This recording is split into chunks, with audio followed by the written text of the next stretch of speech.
warahmatullahi wabarakatuh. Perkenalkan, nama saya Nur Farida SPD, guru mata pelajaran PPKN di SMA Negeri 3 Ketapang.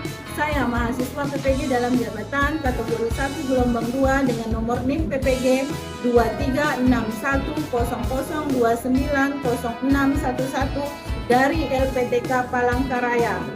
Video UKIN hari ini tanggal 4 Desember 2023, mata pelajaran PPKN pengaruh perkembangan iptek dalam negara kesatuan Republik Indonesia dengan model pembelajaran problem based learning. Wassalamualaikum warahmatullahi wabarakatuh.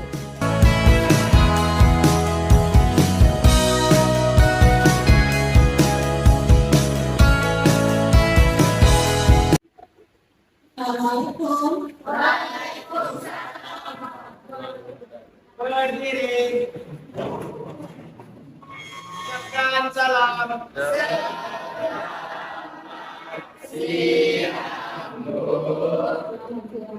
Duduk.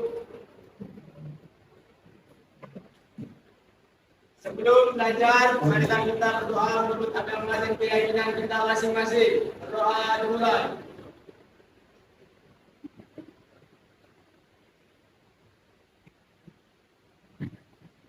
Berdoa selesai.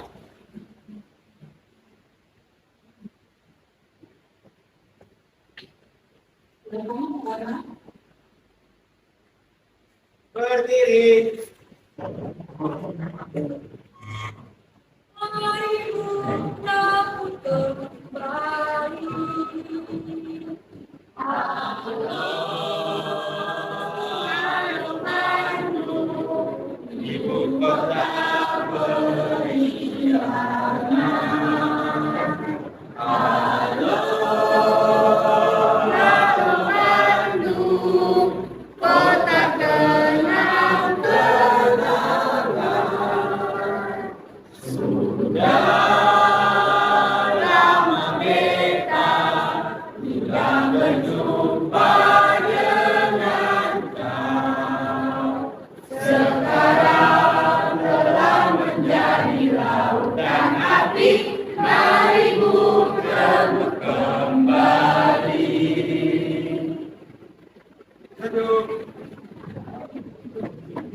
Banyak kehadiran ya. Untuk hari ini siapa yang hadir? Yo. Rio apa Bu? Pak. Alfa. Apa lagi? Nadir. Izin. Izin Kak? Ada sudah izin? Ada. Siapa lagi? Naisa. Naisa? Sakit. Oke. Ada 3 orang yang tidak hadir. Sudah siap belajar? Sudah. Masih semangat? Masih. Walaupun hujan, harus tetap semangat. Oke? Baik. Hari ini kita akan melanjutkan pelajaran PPKN pada bab pengaruh kemajuan iptek dalam NKRI, Negara Kesatuan Republik Indonesia. Nah, di sini saya tampilkan video. Silakan Anda menyimak dulu.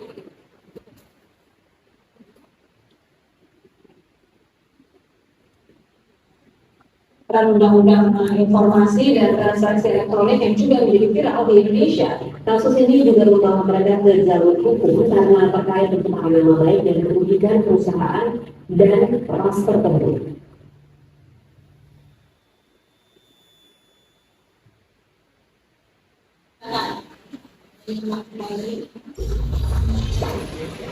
Kecanggihan teknologi membawa masyarakat kini bebas untuk berpendapat mengenai aspek apapun yang terjadi di dunia ini, termasuk oleh kalangan selebritas tanah air. Namun, meski bebas menyuarakan pendapat melalui media sosial, ketentuan khusus berlaku seperti diberlakukan yaitu Undang-Undang ITE untuk dijaga agar tetap bersikap bijak saat menggunakannya.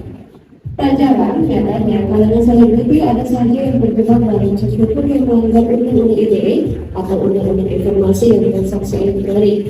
Hal itu dikarenakan mereka kedapatan mengeluarkan pendapat yang dinilai etis. Berikut ini 5 selebriti akan terjerat kasus hukum Undang-Undang ITE. Jaring SID. Selebriti satu ini paling kontroversi. Jaring SID dijatuhi vonis 1 tahun 2 bulan penjara dengan denda 10 juta rupiah akibat kasus pencemaran nama baik terhadap Ikatan Dokter Indonesia pada tahun 2020 lalu. Awal mula kasus ini karena unggahan Jaring SID di sosial medianya yang berisi ID kartun WHO. Dalam kasus ini, Jaring SID melanggar pasal 28 ayat 2 CO pasal 54A ayat 2 Undang-Undang RI nomor 19 tahun 2016 tentang perubahan atas Undang-Undang RI nomor 11 tahun 2008 tentang informasi dan transaksi elektronik CO pasal 64 ayat 1 KUHP. Tak hanya itu, pernyataan Jaring SID virus COVID-19 yang melanda di Indonesia juga menjadi kontroversi, mengacu kepada pihak-pihak yang tidak setuju dengan gerakan ganti presiden. Kemudian, Ahmad Dhani dilaporkan oleh aktivis koalisi bela NKRI ke Polda Jawa Timur. Ariel Noah. Vokalis band Noah, Ariel tersangkut kasus pelanggaran Undang-Undang ITE atas video pornografi pada 2010. Kasus ini melibatkan laki-laki 39 tahun ini sebagai pemeran utama di video tersebut. Ariel kemudian divonis 3 tahun 6 bulan penjara dan membayar denda 250 juta rupiah pada Senin 31 Januari 2011 dan bebas bersyarat pada Senin 23 Juli 2012. Kasus yang menghebohkan publik ini membuat Ariel dijerat pasal 27 ayat 1 Undang-Undang nomor 11 tahun 2008 tentang informasi transaksi elektronik atau ITE dan KUHP hingga Undang-Undang nomor 44 tahun 2008 tentang Setelah melihat video ini, ya, masih ingat nggak pembelajaran kita minggu lalu? Tentang minggu lalu, materi minggu lalu apa? Dinamika pelanggaran hukum. Nah, apa hubungannya dengan ini? Dengan kemajuan ITE. Apa? Coba Rana.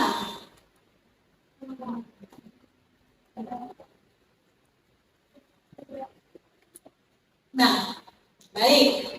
Jadi menurut Rana, ini pelanggaran termasuk salah satu pelanggaran hukum atau berhubungan dengan dinamika pelanggaran hukum, yaitu apa? Pelanggaran Undang-Undang ITE. Pelanggaran Undang-Undang ITE ini banyak terjadi karena apa? Karena pengaruh kemajuan ITE. Ya? Oke. Nah, sekarang sebelum kita melanjutkan lagi, saya pengen bertanya, kamu punya HP? Punya. Dari tahun berapa punya HP? Dari 2020. 18. 16. Ya. 2016. SMP atau SD? SD, SMP sudah mengenal HP. Kalau zaman SD itu HP-nya ya, yang ada sentar-sentarnya itu kan. Nah, kalau sekarang HP-nya Layar. Android, terus apa lagi? Update, pokoknya yang paling keren, lebih canggih ya.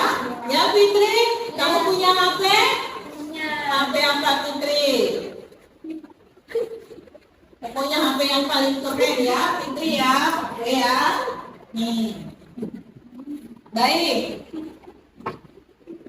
Sudah punya HP, sudah keren, harusnya kamu makin semangat belajar.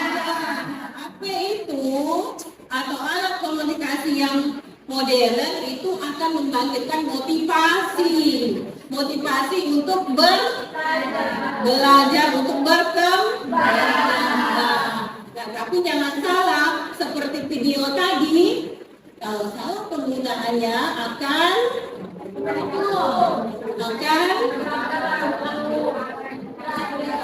terjadi pelanggaran hukum karena itu diatur dalam apa? Undang-Undang ITE. Baik.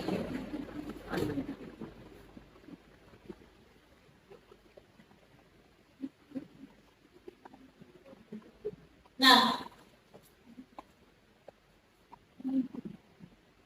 pengaruh perkembangan iptek dalam Negara Kesatuan Republik Indonesia. Adapun tujuan dari pembelajaran ini melalui foto, video yang ditampilkan dan nanti ada diskusi ya dari peserta didik akan mampu mengidentifikasi macam-macam pengaruh kemajuan iptek terhadap NKRI ya, dan mampu menganalisis pengaruh positif dan pengaruh negatif dari pengembangan iptek. Kalau punya alat komunikasi yang canggih, otomatis kan punya internet. Nah, kalau dulu kan hanya telepon, SMS, yang pakai apa itu? Pakai pulsa. Nah, kalau sekarang Lupi pakai apa Lupi? Sudah pakai video, sudah pakai WhatsApp, sudah Instagram. Nah, bisa menggunakan apa itu? Internet. Sekarang di sini ada pertanyaan. Internet itu menjadi kawan atau menjadi lawan? Nah, coba Rijal.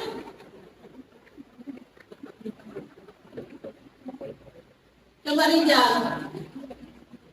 Kawan. Menjadi kawan atau lawan? Menurut saya jadi kawan. Menjadi kawan. Kenapa?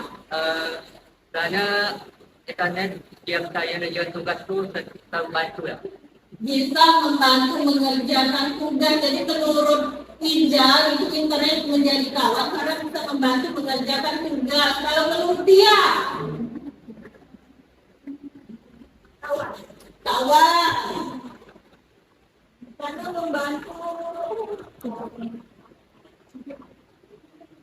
jualan online. Membantu jualan online. Siapa lagi yang mau jawab? Bisakah internet menjadi lawan? Bisa. Bagaimana? Bisa? Kalau misalnya gunakan otomatis internet bisa menjadi lawan. Ingat dong dengan tadi itu ada video tentang pelanggaran dengan ITE. Oke, sudah paham. Nah,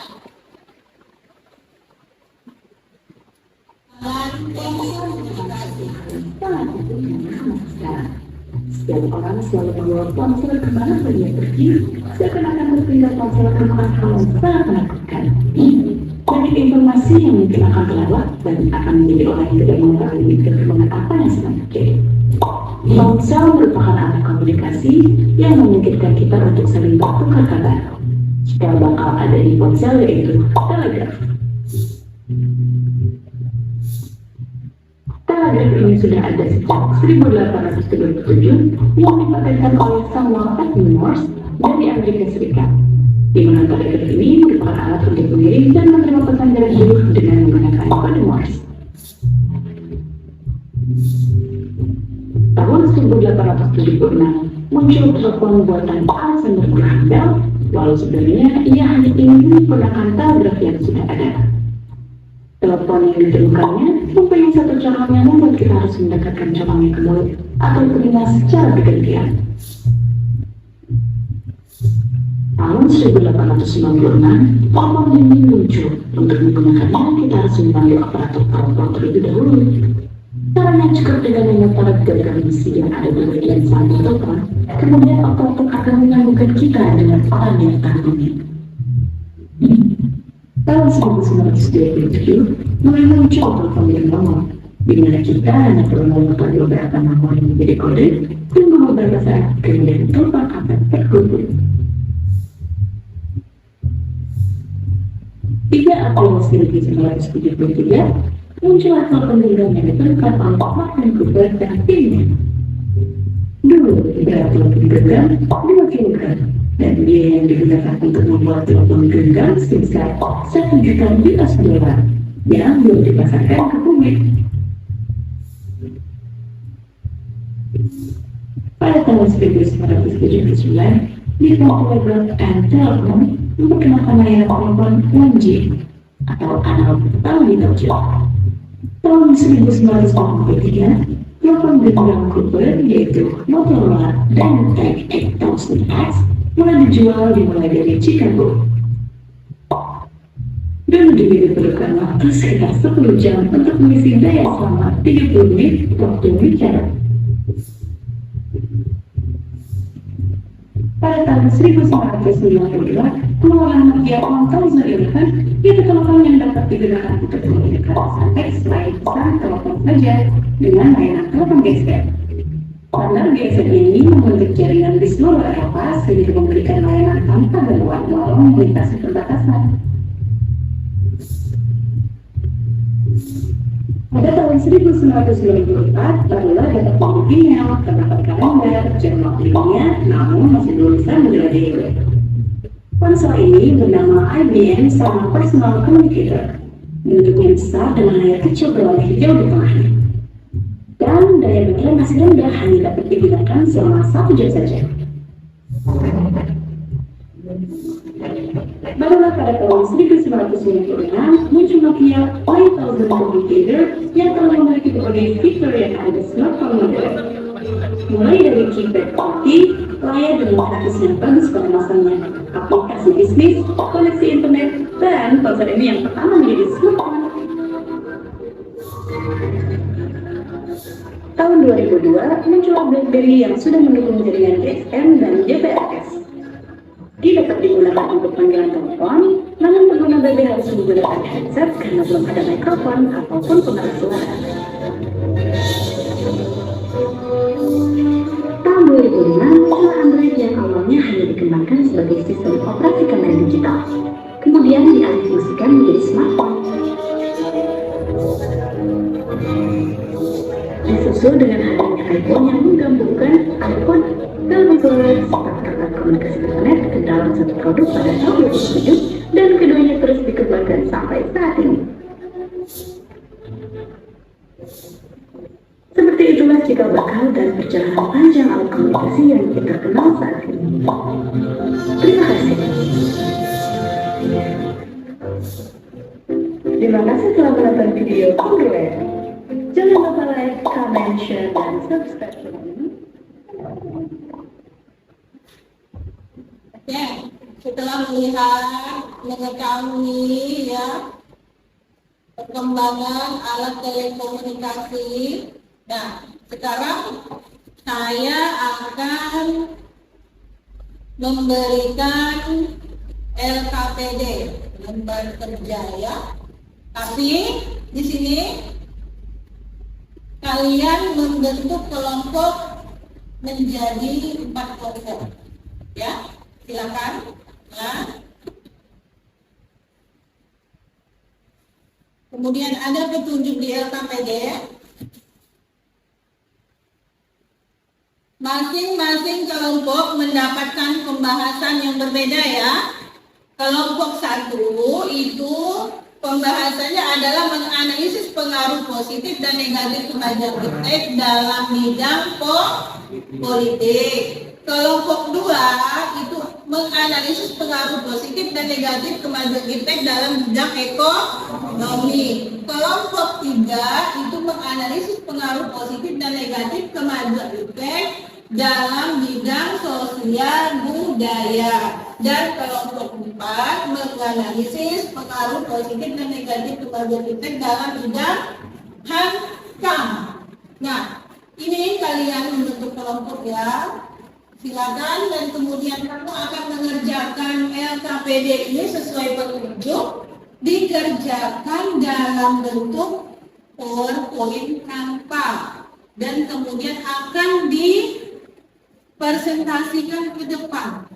kalian cukup menunjuk 2 orang sebagai perwakilan ya untuk menyampaikan atau untuk mempresentasikan hasil kerja dari kelompok kalian. Oke, silakan kelompok 1, kelompok 2, kelompok 3, dan kelompok 4. Saya kasih waktu 20 menit untuk mengerjakan.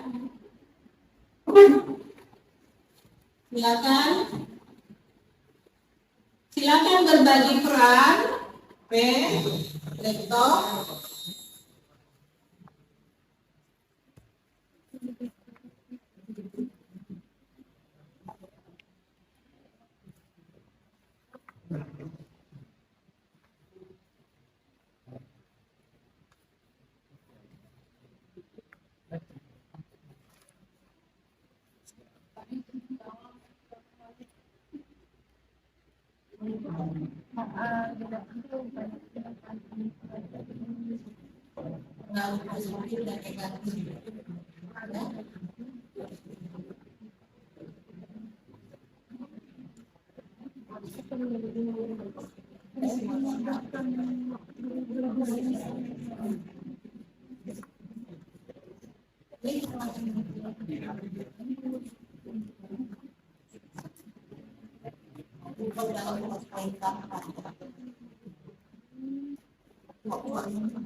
Pasar bebas sama bisa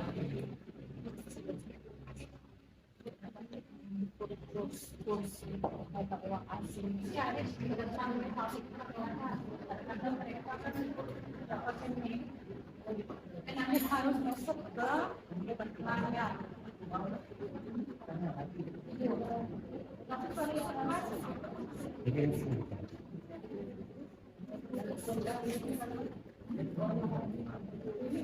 Hai.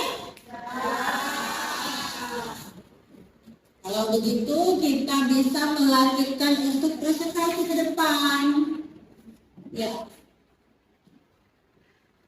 Silakan kelompok 1 dengan pembahasannya dengan perwakilannya.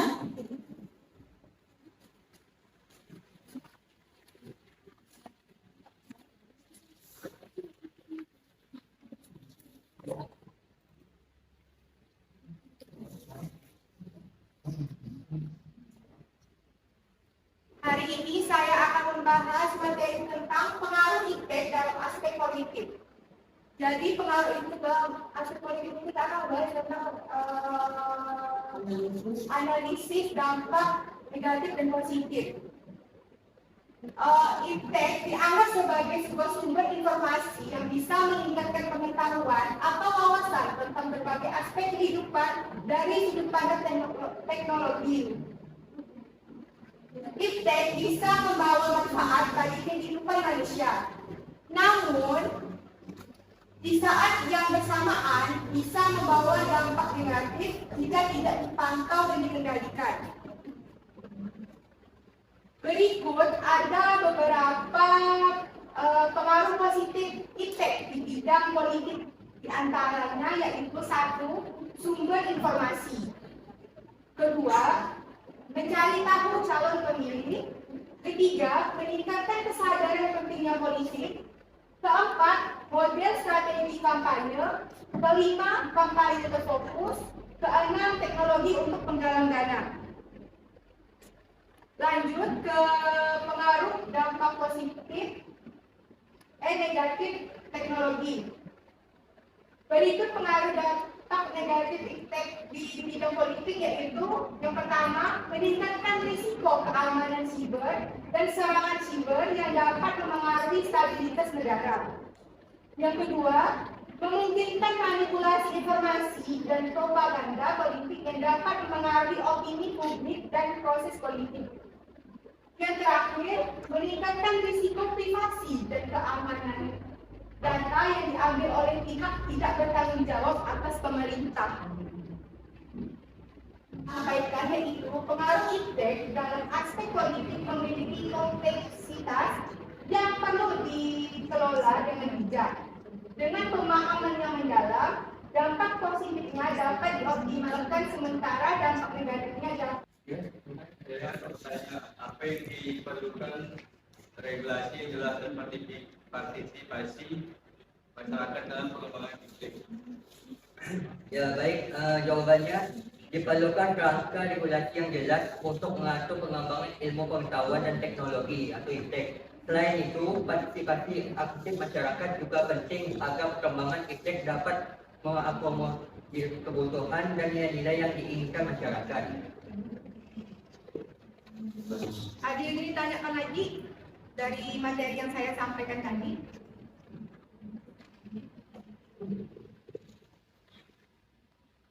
Bagaimana, sudah jelas? Baik. Baik, jika tidak ada yang ingin ditanyakan, sekian dari kami. Wassalamualaikum warahmatullahi wabarakatuh.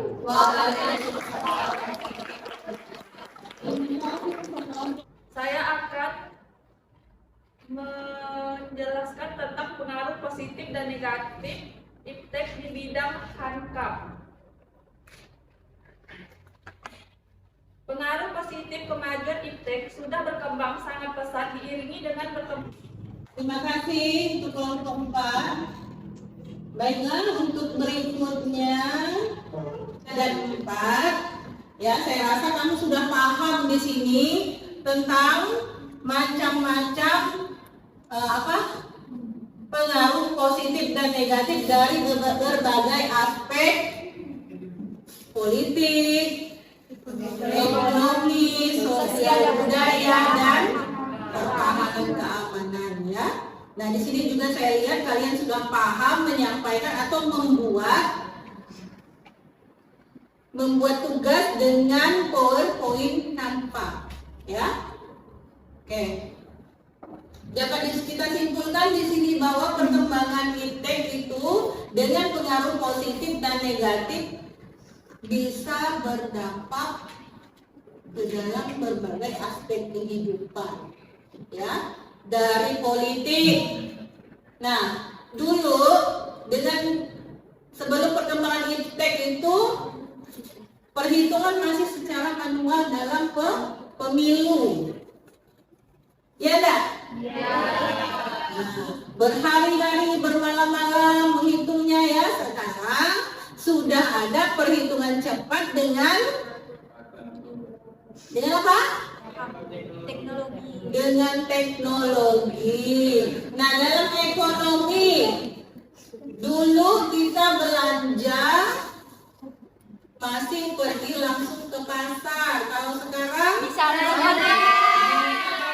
itu pada tahu semua. Kemudian banyak perdagangan dari luar negeri yang bisa menembus Indonesia lewat dunia maya. Nah, ya, sosial budaya. Nah, dengan perkembangan iptek, kamu bisa berinteraksi atau melihat macam ragam kebudayaan dunia tanpa harus pergi langsung ke sana, ya. Nah, kalau dalam Hankam perkembangan sudah semua, saya bisa kembali.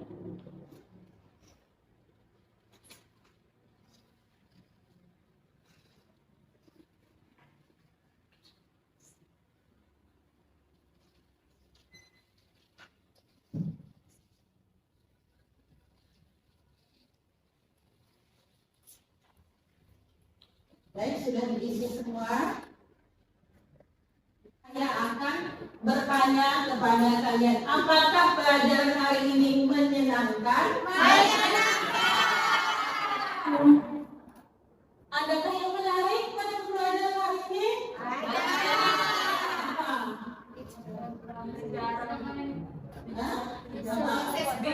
Proses pembelajarannya lebih menarik. Kenapa? Tadi ada apa? Nonton video. Ada apa lagi? Mendengarkan berita-berita. Terus melihat perkembangan sejarah alat telekomunikasi dari yang apa tadi itu? Dari telegram sampai ke telepon. Ya, oke.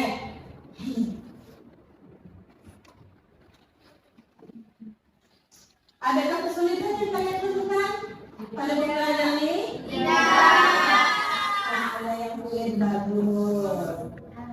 Oke, alhamdulillah ya. Mari kita bertemu lagi pada minggu depan di pelajaran PPKN bab selanjutnya, ya.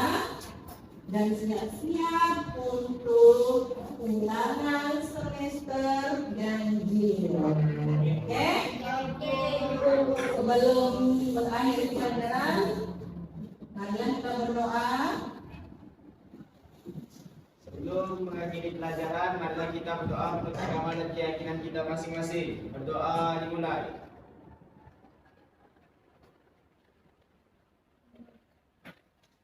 Berdoa selesai. Berdiri. Ucapkan salam. Selamat siang. Assalamualaikum warahmatullahi wabarakatuh. Waalaikumsalam warahmatullahi wabarakatuh.